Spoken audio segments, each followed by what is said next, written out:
Escribo esto bajo una fuerte tensión mental, ya que cuando llegue la noche habré dejado de existir. Sin dinero y agotada mi provisión de droga, que es lo único que me hace tolerable la vida, no puedo seguir soportando más esta tortura. Me arrojaré desde esta ventana de la buhardilla a la sórdida calle de abajo.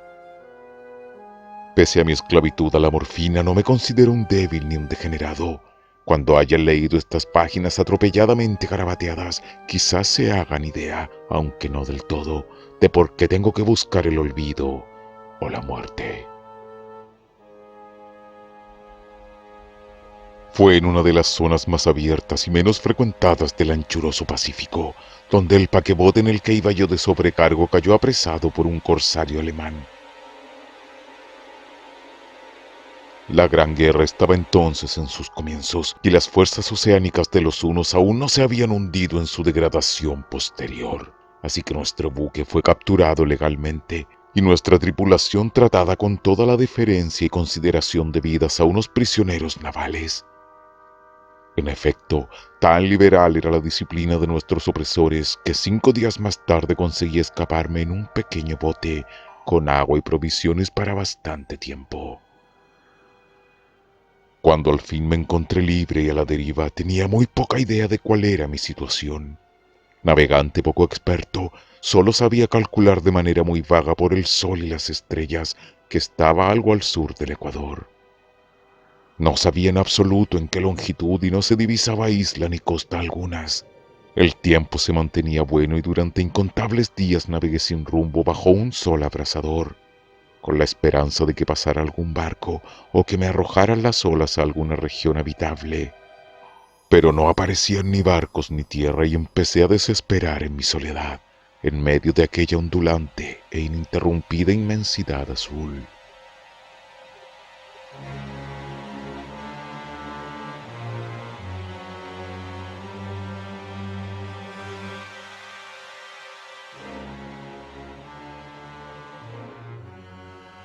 El cambio ocurrió mientras dormía.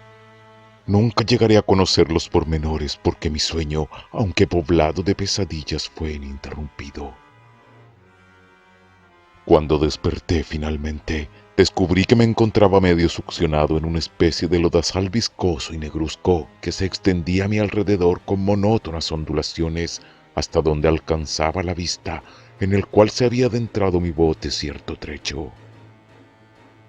Aunque cabe suponer que mi primera reacción fuera de perplejidad ante una transformación del paisaje tan prodigiosa e inesperada, en realidad sentí más horror que asombro, pues había en la atmósfera y en la superficie putrefacta una calidad siniestra que me heló el corazón.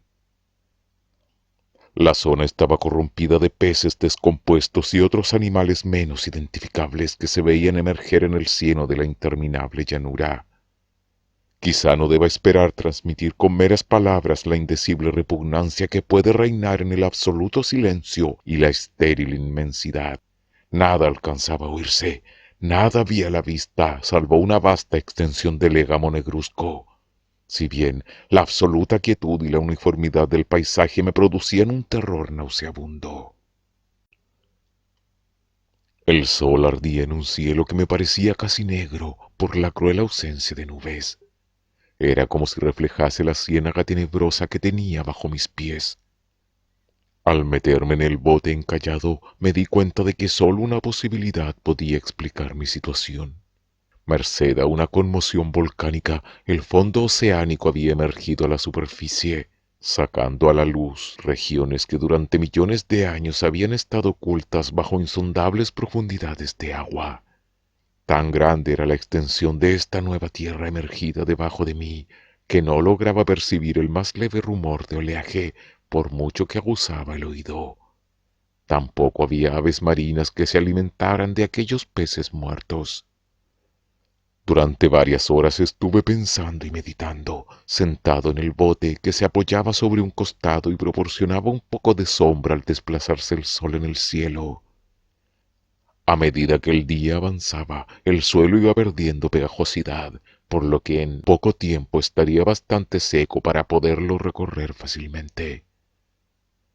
Dormí poco esa noche y al día siguiente me preparé una provisión de agua y comida. a fin de emprender la marcha en busca del desaparecido mar y de un posible rescate. A la mañana del tercer día, comprobé que el suelo estaba bastante seco para andar por él con comodidad. El hedor a pescado era insoportable, pero me tenían preocupado cosas más graves para que me molestase ese desagradable inconveniente, y me puse en marcha hacia una meta desconocida. Durante todo el día caminé constantemente en dirección oeste, guiado por una lejana colina que descollaba por encima de las demás elevaciones del ondulado desierto. Acampé esa noche y el día siguiente proseguí la marcha hacia la colina, aunque parecía escasamente más cerca que la primera vez que la descubrí. Al atardecer del cuarto día llegué al pie de dicha elevación, que resultó ser mucho más alta de lo que me había parecido de lejos. Tenía un valle delante que hacía más pronunciado el relieve respecto del resto de la superficie. Demasiado cansado para emprender el ascenso, dormí a la sombra de la colina. No sé por qué, mis sueños fueron extravagantes esa noche, pero antes que la luna menguante, fantásticamente gibosa, hubiese subido muy alto por el este de la llanura, me desperté cubierto de un sudor frío, decidido a no dormir más. Las visiones que había tenido eran excesivas para soportarlas otra vez. A la luz de la luna, comprendí lo imprudente que había sido al viajar de día. Sin el sol abrasador, la marcha me habría resultado menos fatigosa. De hecho, me sentí de nuevo lo bastante fuerte como para acometer el ascenso que por la tarde no había sido capaz de emprender. Recogí mis cosas e inicié la subida a la cresta de la elevación. Ya he dicho que la ininterrumpida monotonía de la ondulada llanura era fuente de un vago horror para mí, pero creo que mi horror aumentó cuando llegué al otro lado del monte y vi al otro lado una inmensa cima o cañón cuya oscura concavidad aún no iluminaba la luna. Me pareció que me encontraba en el borde del mundo, escrutando desde el mismo canto hacia un caos insondable de noche eterna. En mi terror se mezclaban extraños recuerdos del paraíso perdido y la espantosa ascensión de Satanás a través de remotas regiones de tinieblas. Al elevarse más la luna en el cielo, empecé a observar que las laderas del valle no eran tan completamente perpendiculares como había imaginado. La roca formaba cornisas y salientes que proporcionaban apoyos relativamente cómodos para el descenso, y a partir de unos centenares de pies, el declive se hacía más gradual. Movido por un impulso que no me es posible analizar con precisión, bajé trabajosamente por las rocas hasta el declive más suave, sin dejar de mirar hacia las profundidades estigias donde aún no había penetrado la luz. De repente, me llamó la atención un objeto singular que había en la ladera opuesta, el cual se erguía en yesto como a un centenar de yardas de donde estaba yo. Objeto que brilló con un resplandor blanquecino al recibir de pronto los primeros rayos de la luna ascendente. No tardé en comprobar que era tan solo una piedra gigantesca, pero tuve la clara impresión de que su posición y su contorno no eran enteramente obra de la naturaleza. Un examen más detenido me llenó de sensaciones imposibles de expresar, pues pese a su enorme magnitud y su situación en un abismo abierto en el fondo del mar cuando el mundo era joven, me di cuenta sin posibilidad de duda de que el extraño objeto era un monolito perfectamente tallado, cuya imponente masa había conocido el arte y quizás el culto de criaturas vivas y pensantes. Confuso y asustado, aunque no sin cierta emoción de científico o de arqueólogo, examiné mis alrededores con atención. La luna ahora, casi en su cenit, asomaba espectral y vívida por encima de los gigantescos peldaños que rodeaban el abismo, y reveló un ancho curso de agua que discurría por el fondo formando meandros, perdiéndose en ambas direcciones y casi lamiendo los pies donde me había detenido. Al otro lado del abismo, las pequeñas olas bañaban la base del ciclópeo monolito, en cuya superficie podía distinguir ahora inscripciones y toscos relieves. La escritura pertenecía a un sistema de jeroglíficos desconocido para mí, distinto de cuantos yo había visto en los libros y consistente en su mayor parte en símbolos acuáticos esquematizados tales como peces, anguilas, pulpos, crustáceos, moluscos, ballenas y demás. Algunos de los caracteres representaban evidentemente seres marinos desconocidos para el mundo moderno, pero cuyos cuerpos en descomposición había visto yo en la llanura surgida del océano. Sin embargo, fueron los relieves los que más me fascinaron, claramente visibles al otro lado del curso de agua a causa de sus enormes proporciones. Había una serie de bajorrelieves cuyos temas habrían despertado la envidia de un doré.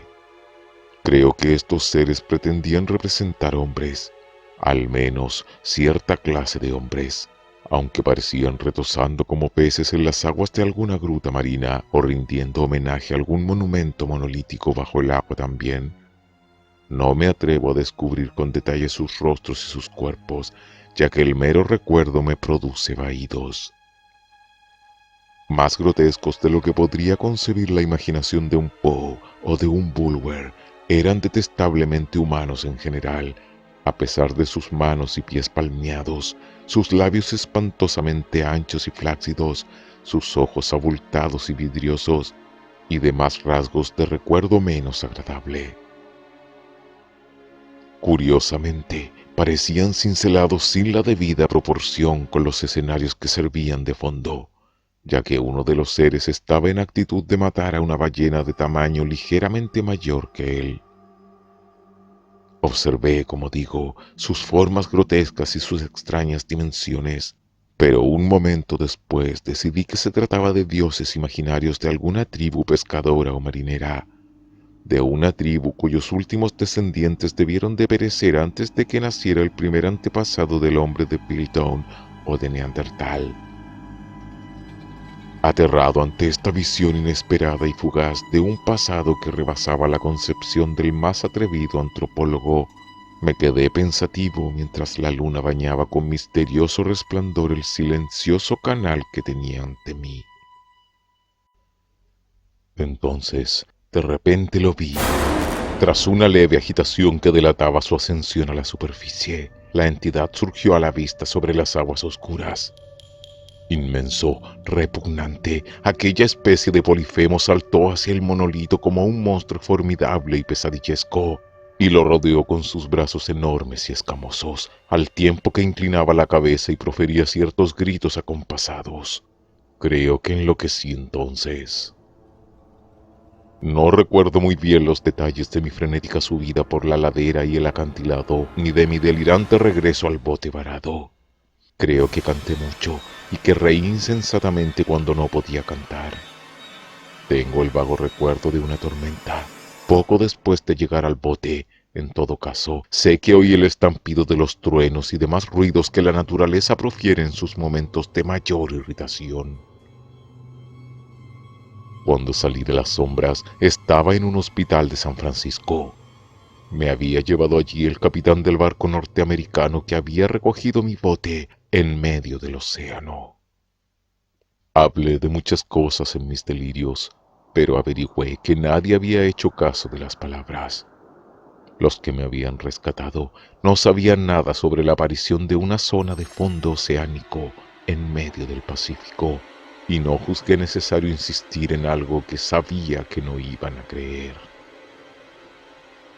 Un día fui a ver a un famoso etnólogo y lo divertí haciéndole extrañas preguntas sobre la antigua leyenda filistea en torno a Dagón, el dios pez, pero enseguida me di cuenta de que era un hombre irremediablemente convencional y dejé de preguntar. Esta noche, especialmente cuando la luna se vuelve gibosa y menguante cuando veo a ese ser, he intentado olvidarlo con la morfina, pero la droga solo me proporciona una cesación transitoria y me ha atrapado en sus garras, convirtiéndome irremisiblemente en su esclavo. Así que voy a poner fin a todo esto, ahora que he contado lo ocurrido para información o diversión desdeñosa de mis semejantes. Muchas veces me pregunto si no será una fantasmagoria, un producto de la fiebre que sufrí en el bote a causa de la insolación cuando escapé del barco de guerra alemán. Me lo pregunto muchas veces, pero siempre se me aparece en respuesta una visión monstruosamente vívida. No puedo pensar en las profundidades del mar sin estremecerme ante las espantosas entidades que quizá en este instante se arrastran y se agitan en su lecho fangoso, adorando a sus antiguos ídolos de piedra y esculpiendo sus propias imágenes detestables en obeliscos submarinos de mojado granito.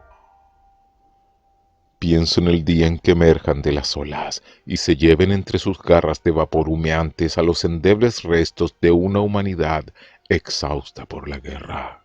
En el día en que se hunda la tierra y emerja el fondo del océano en medio del universal pandemonio. Se acerca el fin. Oigo ruido en la puerta, como si forcejeara en ella un cuerpo inmenso y resbaladizo. No me encontrará. Dios mío, esa mano, la ventana, la ventana.